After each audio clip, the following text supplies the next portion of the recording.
नमस्कार दोस्तों, आज हमारी राजस्थान अध्ययन की दूसरी क्लास है जिसमें हम पढ़ेंगे सभ्यताएं।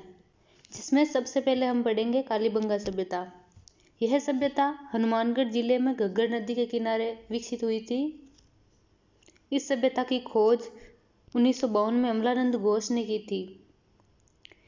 इस सभ्यता का सर्वप्रथम उत्खनन कार्य 1961 और 62 ईस्वी में बीबी लाल और बीके थापर द्वारा किया गया था। इस सभ्यता के उत्खनन में 5 स्तर सामने आए हैं, जिनमें से 2 स्तर तो हड़प्पा सभ्यता से भी पुराने हैं। यह सभ्यता 2 भागों में बांटी गई है, प्राग हड़प्पा सभ्यता और हड़प्पा सभ्यता। यहाँ पर एक ही खेत में 2 फसल उगाने के साक्ष्य प्राप्त हुए हैं।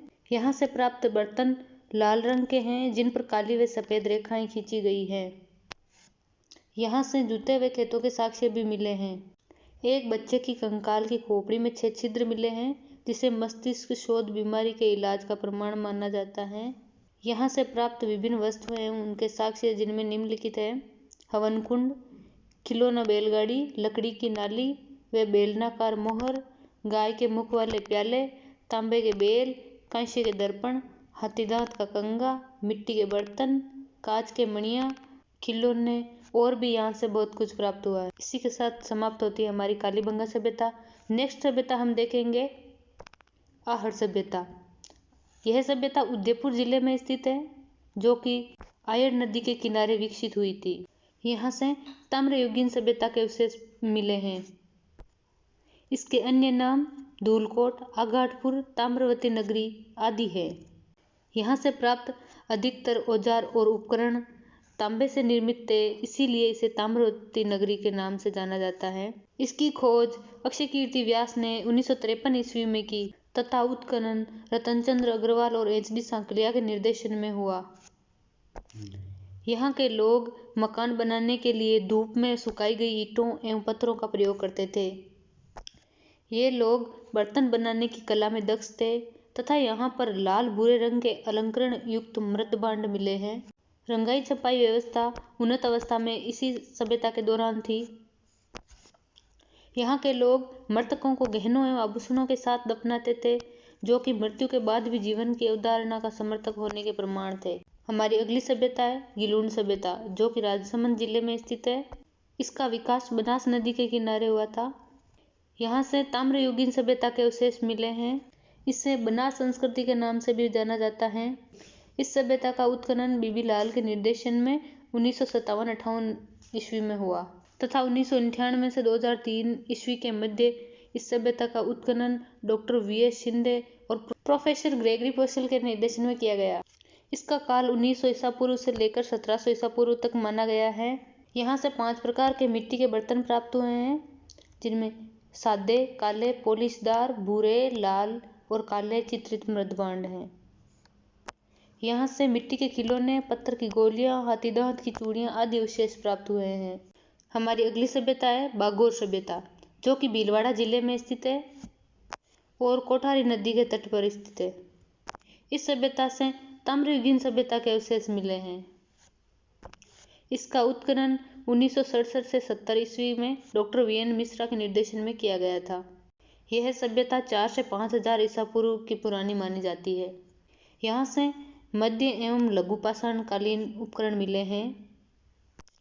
यहाँ से तांबे के उपकरण भी प्राप्त हुए हैं, जिनमें सर्वाधिक महत्वपूर्ण है छिद्र वाली सुई। कृषि एवं पशुपालन के प्राचीनतम साक्ष्य भी यहाँ से प्राप्त हुए हैं। गणेश्वर सभ्यता, यह नीम का थाना सिक्कर में कांतली नदी के तट पर स्थित है। यह ताम्रयुगीन संस्कृति का महत्वपूर्ण स्थल है तथा इसे ताम्र संचयी या ताम्रयुगीन सभ्यताओं की जननी भी कहा जाता है। इसका उत्खनन रतनचंद्र अग्रवाल के निर्देशन में किया गया। यहाँ से प्राप्त मिट्टी के बर्तन कृपस्वरणी मृतभांड कहलाते हैं। कृपस्वरणी मृतभांड मतलब काले व नीले रंग के मृतपात्र। इस सभ्यता से प्राप्त तांबे के उपकरणों में 99% तक तांबा पाया जाता है। गणेश्वर सभ्यता का कालक्रम 2800 ईसा पूर्व माना जाता है। बीनमाल सभ्यता, यह जालौर में स्थित है, जिसका प्राचीन नाम श्रीमाल था। इसका उत्खनन रतनचंद्र अग्रवाल ने करवाया था। यहाँ से एक रोमन एम्फोरा व एक यूनानी सुराही मिली है। अगली सभ्यता है बालाथल सभ्यता, जो कि वल्लभनगर उदयपुर में स्थित है। इसका उत्खनन वीएन मिश्र के निर्देशन में किया गया था। यह सभ्यता ताम्रपाषाण कालीन सभ्यता थी। अगली हमारी सभ्यता है बेरहाट सभ्यता, जो कोटपुतली बहरोड जिले में स्थित है। इसका प्राचीन नाम विराटनगर था, जो कि मत्स्य जनपद की राजधानी थी। इसके महत्वपूर्ण स्थान बीजक की पहाड़ी, भीम की डूंगरी, महादेव जी की डूंगरी हैं। इस सभ्यता के उत्खनन से जुड़े हुए निम्न लोग हैं: दयाराम साहनी, नीलरत्न बनर्जी, कैलाशनाथ दीक्षित। मौर्य शासक अशोक के 2 शिलालेख व बौद्ध मठ के अवशेष भी इसी सभ्यता से प्राप्त हुए हैं। अन्य सभ्यताएं: ईसवाल सभ्यता उदयपुर जिले में स्थित है। यहाँ से लौह उद्योग के साक्ष्य प्राप्त हुए थे। राजस्थान में वैदिक सभ्यता के अवशेष अनूपगढ़ तरखानवाला डेरा चक 64 से प्राप्त हुए हैं।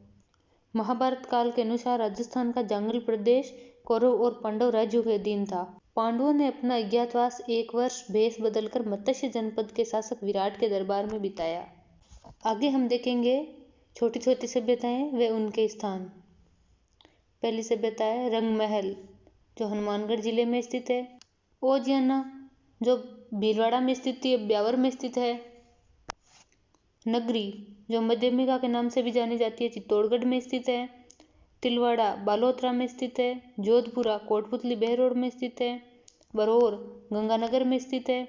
नौह भरतपुर में स्थित है। नगर टोंक में स्थित है। सुनारी नीम का थाना सीकर में स्थित है। इसी के साथ हमारी सभ्यताएं कंप्लीट होती है। आगे हम देखेंगे राजस्थान में जनपद। बौद्ध साहित्य में वर्णित 16 महाजनपदों में से मत्स्य महाजनपद राजस्थान में स्थित था।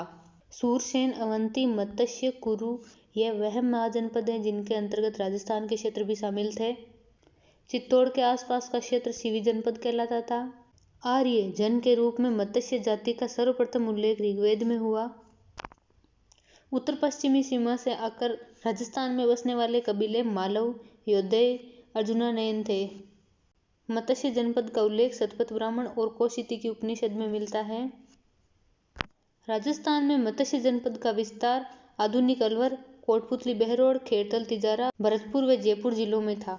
महाभारत काल में मत्स्य जनपद का शासक विराट था। महाजनपद काल में आधुनिक अलवर के कुछ भागों में साल्व जाति निवास करती थी, जिनका मत्स्य महाजनपद के साथ संघर्ष चलता था। इसी के साथ आज की हमारी क्लास कंप्लीट हुई। कल मिलते हैं नए टॉपिक के साथ।